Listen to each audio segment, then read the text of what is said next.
নমস্কাৰ এই মুহূৰ্তত জনাই আছো ৰাজ্যবাসীৰ কাৰণে কেইটামান বিগ ব্ৰেকিং নিউজ আজি 24 জুলাই অসমৰ লগতে ভাৰতৰ বিভিন্ন প্ৰান্তৰ পৰা এনে ধৰণৰ খবৰবোৰ নিতৌ চাবৰ কাৰণে চেনেলটো সাবস্ক্ৰাইব কৰি ভিডিঅ'টোত এটা লাইক কৰি দিব এই মুহূৰ্তত জনাই আছো আপোনালোকৰ বাবে এটা ডাঙৰ খবৰ অহা আগষ্টৰ পৰা মাইক্ৰ'ফাইনেন্সৰ দ্বিতীয় পৰ্যায়ৰ ঋণ ৰেহাইৰ ঘোষণা কৰিছে মুখ্যমন্ত্ৰী ডক্টৰ হিমন্ত বিশ্ব শৰ্মাই মুখ্যমন্ত্ৰী ডক্টৰ হিমন্ত বিশ্ব শৰ্মাই আগষ্টত 12,000 নিবনুৱাক চাকৰি নিযুক্তি দিব বুলি ঘোষণা কৰিছে এই মুহূৰ্তত জনাই আছো এটা ডাঙৰ খবৰ আগষ্টত নিবনুৱাক দিব 12,000 চাকৰি আগষ্টৰ পৰা বিভিন্ন বিভাগৰ তৃতীয় আৰু চতুৰ্থ বৰ্গৰ 26,000 পদৰ বাবে লিখিত পৰীক্ষা অনুষ্ঠিত কৰা হ'ব আগষ্টৰ পৰা মাইক্ৰ'ফাইনেন্সৰ দ্বিতীয় পৰ্যায়ৰ ঋণ ৰেহাইৰো ঘোষণা কৰা হৈছে মুখ্যমন্ত্ৰী ডক্টৰ হিমন্ত বিশ্ব শৰ্মাই যোৱা বিধানসভা নিৰ্বাচনৰ সময়ত বিজেপিয়ে ৰাইজৰ বিভিন্ন প্ৰতিশ্ৰুতি দিছিল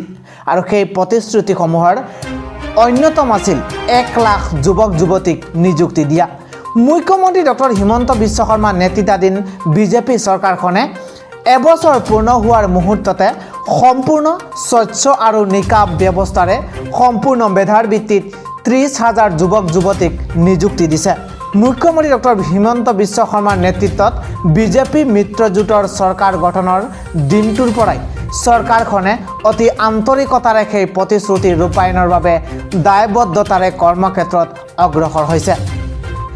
এইফালে যোৱা বিধানসভা নিৰ্বাচনৰ সময়ত বিজেপিৰ আন এক প্ৰতিশ্ৰুতি আছিল মাইক্ৰ'ফাইনেন্সৰ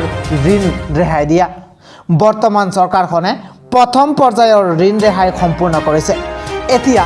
আগষ্ট মাহত মাইক্ৰ'ফাইনেন্সৰ দ্বিতীয় পৰ্যায়ৰ ঋণ ৰেহাই হ'ব বুলি মুখ্যমন্ত্ৰীৰ তৰফৰ পৰা সেই কথা সদৰি কৰা হৈছে